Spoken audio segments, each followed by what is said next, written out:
Sin duda, es una decisión histórica en nuestro país que todavía tiene mucho terreno por recorrer.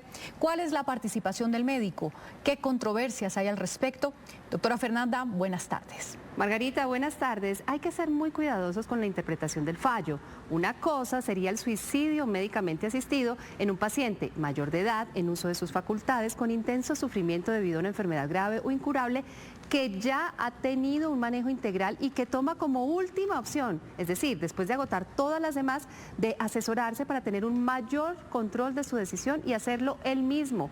Y otra cosa es, por ejemplo, el suicidio prevenible. Además, los especialistas dejan sobre la mesa la importancia de deliberar sobre el tema y todo lo que quedaría por hacer para materializar el fallo en cuanto a regulación y construcción, por ejemplo, de definiciones y protocolos antes de que los pacientes empiecen a solicitarlo. Hay todavía muchas preguntas por resolver y mucho por definir.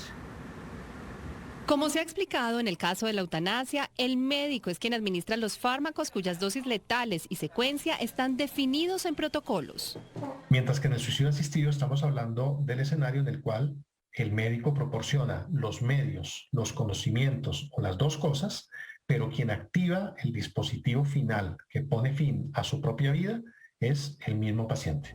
El enfermo en el ejercicio de su autonomía podría hacerlo en presencia o no del médico. Por ejemplo, en el caso de Suiza, la Asociación Suiza de Ciencias Médicas no ve con buenos ojos que sus médicos participen en el proceso. Entonces, el médico prescribe los medicamentos, pero no está presente en el proceso.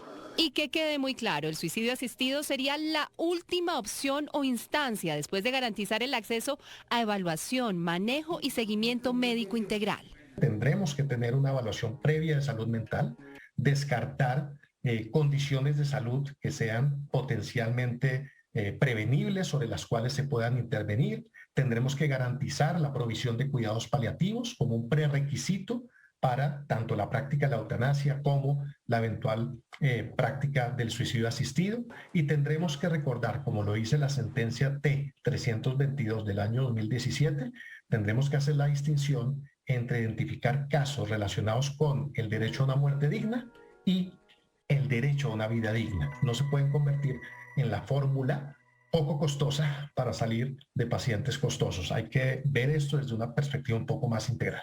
El doctor Boris Pinto, médico bioeticista, docente e investigador, llama la atención sobre la necesidad de deliberación sobre estos temas. Colombia no tiene una legislación ni sobre eutanasia ni sobre suicidio asistido. ¿Eso qué significa? No hemos deliberado públicamente sobre estas prácticas. Son sentencias de la Corte, son demandas que se materializan en estos procesos de despenalización que tendrán que seguirse de un proceso de regulación, seguramente en cabeza del Ministerio de Salud. Incluso el Ministerio ha puesto sobre la mesa la pertinencia de incluir el suicidio asistido cuando ya tenemos varias prácticas para garantizar la muerte digna.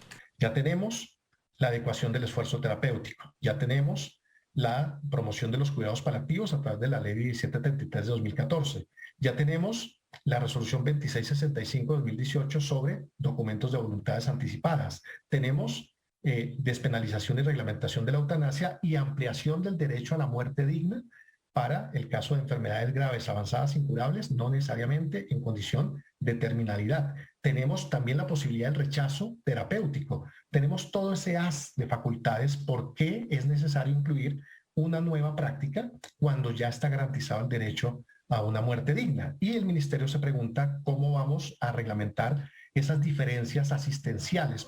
Habrá que definir, por ejemplo, cuáles serían los medicamentos, en qué dosis, en qué secuencia, quiénes podrán prescribirlos, incluso si se diseñarían o importarían dispositivos con este fin. Insisto, hay muchas preocupaciones sobre las reglas, los protocolos. Debe haber una discusión profunda y un manejo equilibrado para garantizar todos los derechos, incluido, por supuesto, el derecho a morir dignamente. Feliz tarde. Ana Milena.